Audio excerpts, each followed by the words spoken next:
And Donald Trump's meeting with Syria's President Ahmed al-Sharaa has been extremely significant. The U.S. has decided to lift its crippling sanctions on Syria and refresh ties with Damascus.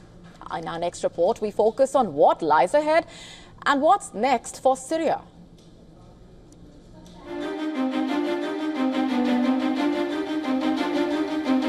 The most momentous interaction that U.S. President Donald Trump had in Saudi Arabia turned out to be his meeting with Syria's interim president, Ahmed al-Sharaa.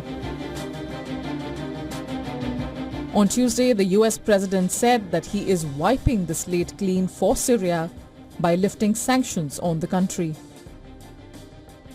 I am also ordering the cessation of sanctions against Syria to give them a fresh start. It gives them a chance for greatness. The sanctions were really crippling, very powerful. And I spoke to Mohammed, and I spoke to our friend from Turkey, who we just spoke to also by phone now.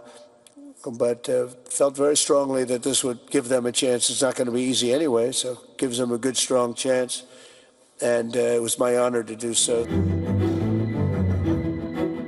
The Syrian leader called the U.S. president's decision historic and courageous.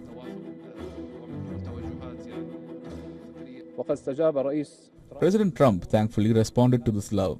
The decision to lift the sanctions was a historic, courageous decision that alleviated the suffering of the people, helped in the Renaissance, and laid the foundations for stability in the region.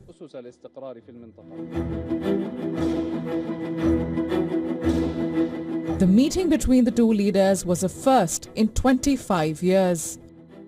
Till very recently, Ahmed al-Sharaa, also known as Asabu Muhammad al-Jolani, was a UN-proscribed and US-designated terrorist.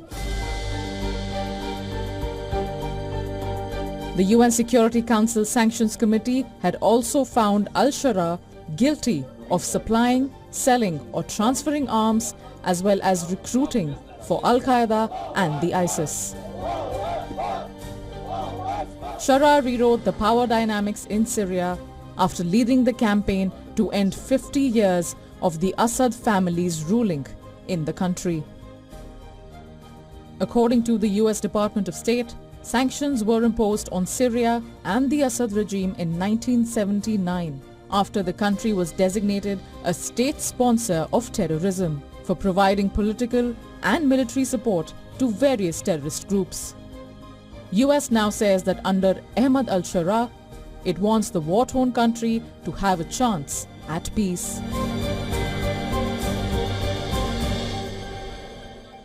For Syrians, the decision marks a new beginning and the end of their isolation from the West.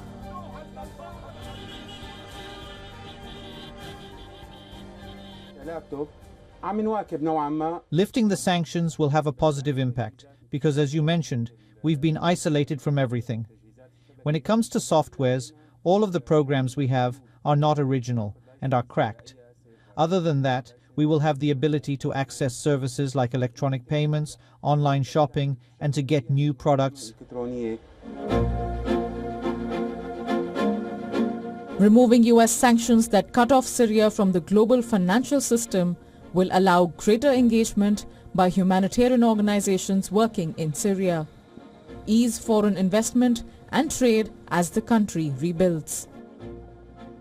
The Syrian leader, who denounced his ties from al-Qaeda, promises that he won't allow the division of his country.